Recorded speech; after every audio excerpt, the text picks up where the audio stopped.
নমস্কাৰ, মই নীলোৎপল। পোনপ্ৰথমতে মাঘ বিহুৰ বহুত অভিনন্দন আৰু শুভেচ্ছা জ্ঞাপন কৰিছোঁ।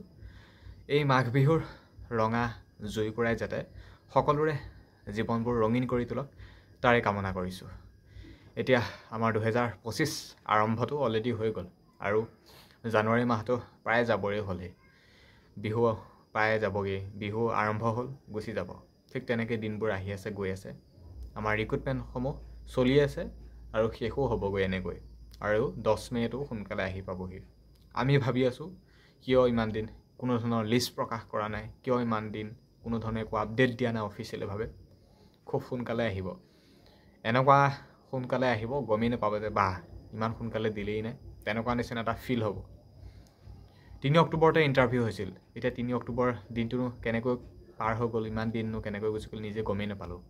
জুন জুলাই মাহৰ পৰা ইণ্টাৰভিউ হ'ব বা যেতিয়াৰ পৰা ৰিক্ৰুটমেণ্ট ওলোৱাই নাছিল, মানে অসম পুলিচৰ এই মানে ভেকেঞ্চিখিনি ওলোৱাই নাছিল, তেতিয়াৰ পৰা ভিডিঅ' বনাই আছিলোঁ। ভেকেঞ্চি ওলাই গ'ল। বহুতে কৈ থাকে পঞ্চায়ত ইলেকশ্যন আছে, ডিচেম্বৰত ইণ্টাৰভিউ নাপাতিব, কিন্তু অক্টোবৰতে ইণ্টাৰভিউ পাতিলে। এতিয়া পঞ্চায়ত ইলেকশ্যন জানুৱাৰী মাহত হোৱাৰ কথা আছিল, জানুৱাৰী মাহতো নহয়, বহাগ বিহুৰ আশে পাশে কথা কৈছে। হয়তো বহাগ বিহুৰ আগত হয়তো মোৰ সম্ভৱ নহ'বগৈ, কাৰণ CM ছাৰে হয়তো সেইখিনি সময়তো কিবা এটা ক'বগৈ যে বিহুটো খাই লওঁ, বিহুটোৰ পাছত আমি ইলেকশ্যনৰ কথা চিন্তা চৰ্চা কৰিম। হয়তো বুলিহে কৈছোঁ, কিন্তু সম্পূৰ্ণভাৱে কোৱা নাই মই। বাৰু যি কি নহওক, এতিয়া ইলেকশ্যনৰ কাম, ইলেকশ্যন তেওঁলোকৰ ৰোলসমূহ কৰি থাকিব। এতিয়া আমাৰ এক্সামবোৰ চলি থাকিব। মেট্ৰিক হায়াৰ ছেকেণ্ডেৰী এক্সাম আছে ফেব্ৰুৱাৰী মাহত, সেইবোৰ চলি থাকিব। আৰু মুখ্যমন্ত্ৰী মহোদয়ে কৈছিলে যে আমাৰ ৰিক্ৰুটমেণ্টৰ লগত ইলেকশ্যনৰ কোনো ধৰণৰ একো সম্পৰ্ক নাই। আমাৰ ইলেকশ্যনৰ লগত। পঞ্চায়ত ইলেকশ্যনৰ লগত আমাৰ কি কথা আছে, ৰিক্ৰুটমেণ্ট চলি থাকিব। আৰু এতিয়া কথা হ'ল আমাৰ মানে অসম পুলিচৰ কিবা এটা নহয় কিবা এটা আপডেট দিব লাগে। আপডেট দিব, জল্দি দিব, খুব সোনকালে দিব। SI চোৱা, SI এক্সামটো কেনেকৈ পাতিলে, ঘপককৈ ন'টিচ মাৰি দিলে, ইমানটো তাৰিখৰ এডমিট কাৰ্ড ডাউনলোড হ'ব, ইমানটো তাৰিখৰ পৰা এক্সাম হ'ব, লগালগ এটা ডেটত, মানে নেক্সট যিটো ছানডে গুচি গ'ল ইণ্টাৰভিউ, মানে তেওঁলোকৰ ৰিটাৰ্ণ হৈ গুচি গ'ল। গতিকে ঘপককৈ তেওঁলোকৰ এক্সামটো পাতিলে। গতিকে অসম পুলিচৰ যিটো আমাৰ এক্সাম হ'বলৈ গৈ আছে ফেব্ৰুৱাৰী বা মাৰ্চ মাহত যিটো এক্সাম হ'ব কনষ্টেবলৰ, সেই এক্সামটো মানে আমাৰ ঘপককৈ হোৱা নিচিনা হ'ব। আমি যিটোৰ কাৰণে ৱেইট কৰি আছোঁ, যেতিয়া এক্সামটো পাতিব সেই সময়খিনিলৈ আমি ৱেইট মানে কৰিবই নাপামগৈ, এনেকুৱাকৈ এক্সামটো হ'বগৈ। লগালগ নিচিনা কামবোৰ চলিবগৈ। কিন্তু প্ৰচেছ এপ্লাই ষ্টাৰ্ট হোৱাৰ পৰা এক্সাম হোৱালৈকে সেইটোক লগালগ বুলি নকয়। কিন্তু আজিৰ তাৰিখত যিহেতু একো এটা আপডেট দিয়া নাই, হয়তো এই আপডেটটোৰ পৰাহে মানে লগালগ নিচিনা যেন ক'ৰবাত নহয় ক'ৰবাত অনুভৱ হ'বগৈ যে এক্সামটো পাতি দিলে, ইমান সোনকালে ন'টিচ মাৰি দিলে, আগতে দিব লাগিছিল, তেনেকুৱা নিচিনা অনুভৱ হ'বগৈ। গতিকে এতিয়া এক্সামৰ কাৰণে ইমান আপডেট বিচাৰি নাথাকিব। মোৰ হিচাপত কৈছোঁ, চৰকাৰৰ কাম কৰিব। নটিফিকেশ্যন আহি যাব SLPIBত, বোলে ইমানটো তাৰিখত ৰিটাৰ্ণ এক্সামিনেশ্যন আছে, বোলে ইমানটো তাৰিখত এডমিট কাৰ্ড ডাউনলোড হ'ব। ঠিক SIটোৰ নিচিনাকৈ তেনেকুৱা এখন নটিচ আহি যাব পাৰে। এতিয়া মেইন কথা হ'ল কাট অফটো। আমাৰ কাট অফটো দিব লাগিছিল, আগতে যিহেতু দিছিল বা সকলোবিলাক যিহেতু ডিষ্ট্ৰিক্ট ৱাইজে হয়, সেইটো হিচাপতো দিব লাগে। বা আমাৰ অসম পুলিচৰ ৰিটাৰ্ণ এক্সামিনেশ্যনৰ এডমিট কাৰ্ড নোলোৱাৰ আগতে কাট অফটো দিব লাগে, মোৰ অনুমান হয়, বা দিব লাগে আৰু সেইটো হিচাপত।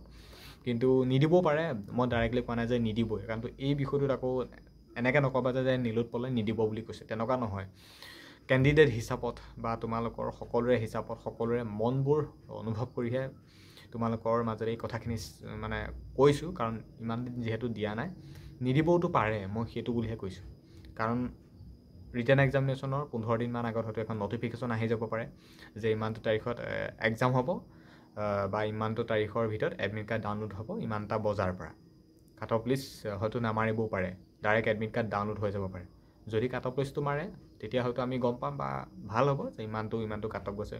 35খন জিলাৰ কাট অফ বেলেগ হ'ব, প্ৰতিটো কাষ্টৰে বা ৰিজাৰ্ভেশ্যন পষ্ট অনুসৰি যিবিলাক এক্সপিৰিয়েঞ্চৰ যিবিলাক চাৰ্টিফিকেট আছে, VDP হওক, SPO, যেনেকুৱা যি ধৰণৰ 1%, 2%কৈ ৰিজাৰ্ভেশ্যন আছে, হয়তো সেই ৰিজাৰ্ভেশ্যনখিনিৰ ক্ষেত্ৰতো হয়তো কাট অফটো অলপমান কম যাব।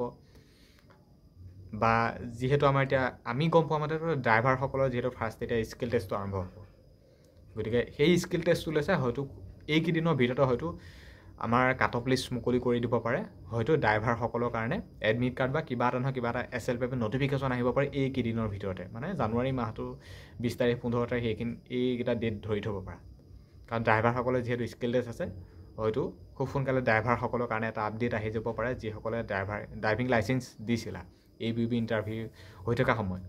গতিকে তেওঁলোকৰ কাৰণে হয়তো আপডেট আহি যাব পাৰে যে ইমানটো তাৰিখৰ পৰা ড্ৰাইভাৰসকলৰ ইণ্টাৰভিউ হ'ব, গতিকে তোমালোকৰ এডমিট কাৰ্ড ডাউনলোড হ'ব।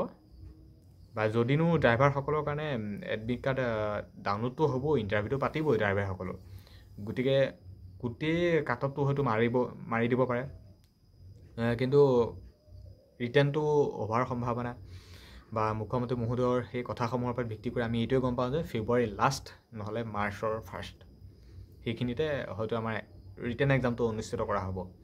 কিন্তু পোনপ্ৰথমতে আমাৰ ড্ৰাইভাৰসকলৰ আপডেট আহিব বা ড্ৰাইভাৰসকলৰ স্কিল টেষ্টটো আৰম্ভ হ'ব, যিটো আমি জানুৱাৰী মাহতে আপডেটটো পাম।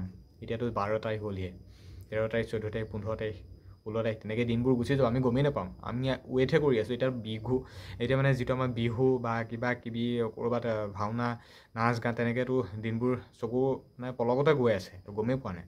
গতিকে যেতিয়া এই উৎসৱবোৰ মানে নাইকিয়া হৈ যাব, তেতিয়া আকৌ এটা আমাৰ মনলৈ আহিব, অসম পুলিচৰ ইণ্টাৰভিউটো আছিল নে, কি হ'ল, একো এটা দেখোন দিয়া নাই। গতিকে 2-3 দিন অলপমান এনজয় কৰা, য'ত যি কৰা কৰি লোৱা, কিন্তু হয়তো খুব সোনকালে নটিফিকেশ্যন আহিব। বাকী ইমানেই আছিল। এতিয়া হয়তো আজিৰ ভিডিঅ'ত বহুতে ক'ব যে কি অফিচিয়েল একো আপডেট নোহোৱাকৈ তই ভিডিঅ'সমূহ প্ৰস্তুত কৰিছ। তেনেকুৱা সময়ৰ ভেকেঞ্চি নোলোৱা আগৰ পৰাই কৈছোঁ, ভেকেঞ্চি ওলাব 2000 ঠাইত 5000, 5000 ঠাইত 5500। এতিয়া ওলাই গৈ আছে। ইণ্টাৰভিউটো হ'ব 3 অক্টোবৰৰ পৰা হৈ গ'ল। এতিয়া কামাণ্ডোটো চলি আছে, কামাণ্ডো শেষেই হোৱা নাই। গতিকে চাওক, প্ৰচেছটো চলিয়ে আছে।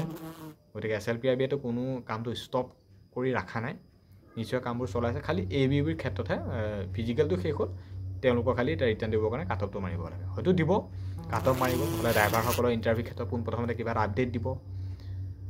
ABBৰ ৰিটাৰ্ণ টেষ্ট ফেব্ৰুৱাৰী লাষ্ট মাৰ্চৰ ফাৰ্ষ্ট এইখিনিতে হোৱাৰ সম্ভাৱনা খুবেই বেছি আছে। মুখ্যমন্ত্ৰী মহোদয়ে তেওঁ কোৱা কথাসমূহৰ ওপৰত ভিত্তি কৰিহে। গতিকে এনেকুৱা ধৰণৰ কথা আমি হয়তো ডাইৰেক্টলি একো ক'ব নোৱাৰিম যে ইমানটো তাৰিখত নটিফিকেশ্যন আহিব, ইমানটো তাৰিখত কিবা এটা আহিব, একো ক'ব নোৱাৰোঁ। যেতিয়া কিবা এখন নটিচ ওলাব আমি তেতিয়াহে হয়তো ক'ব পাৰিম। আৰু এইখিনিতে এটা কথা ক'ব বিচাৰিছোঁ যে যিবোৰ আমাৰ সন্মুখত নটিচ ওলাইছিল ABB এক্সাম বা কাটঅফ লিষ্টক লৈ, সেই নটিচসমূহ যে আমাৰ মাজত ওলাইছিল আমি টোটেলি পাহৰিয়ে যাওঁ অলৰেডি, যিহেতু নহ'লে কামবোৰ। গতিকে এতিয়া আমি এটাই ভাবিলোঁ, ফিজিকেল শেষ হ'ল, এতিয়া কাটঅফ লিষ্ট মাৰিব, ড্ৰাইভাৰসকলৰ স্কিল টেষ্ট হ'ব। এইকেইটা দিনৰ ভিতৰতে জানুৱাৰী মাহটো এনেকৈ যাবগৈ, এই ফেব্ৰুৱাৰী মাহ ষ্টাৰ্ট হ'ব এতিয়া। গতিকে এতিয়া আৰু ইমান বিশেষ কৈ থকা হয়তো প্ৰয়োজন নাই। আৰু যিসকলে জানেতো জানেই, বহুতেতো একদম কমেণ্ট একদম ভৰাই দিয়ে। এতিয়া হয়তো আজি ভিডিঅ'টো নিদিওঁতেই, ভিডিঅ'টো হয়তো শেষ নকৰোঁতেই হয়তো তেওঁলোকে কমেণ্ট কৰিলে, এই আমুক তামুক হেন তেন কিবা কিবি। বাৰু কমেণ্ট বক্স খোলা আছে, তেওঁলোকে তেওঁলোকৰ মন্তব্যসমূহ কৰিব পাৰে। বাৰু যি কি নহওক, আজি ভিডিঅ'টোত কোনো ধৰণৰ স্পেচিয়েল আপডেট নাই। মই শেষতো কৈছোঁ, স্পেচিয়েল কোনো আপডেট নাই। খালি পঞ্চায়ত ইলেকশ্যন বিহুৰ আগে পিছে বুলি কৈছে এপ্ৰিলৰ। গতিকে পঞ্চায়ত ইলেকশ্যনৰ লগত ৰিক্ৰুটমেণ্টৰ কোনো ধৰণৰ কথা আহি নপৰে। মুখ্যমন্ত্ৰী মহোদয়ে কৈছে ৰিক্ৰুটমেণ্ট হ'ব, চলি আছে, প্ৰচেছত চলি আছে, হ'ব, খুব সোনকালে হ'ব। লিষ্ট মাৰিব, এডমিট কাৰ্ড মুকলি হ'ব, সকলোবিলাক কামেই হ'ব। অলপমান দিন আছে, হয়তো এইকেইটা দিনৰ ভিতৰতে আমাৰ নটিফিকেশ্যন আহি যাব পাৰে। বাকী ভিডিঅ'টোত ইমানেই আছিলে, যিখিনি পাৰোঁ জনাব চেষ্টা কৰিছোঁ। ধন্যবাদ।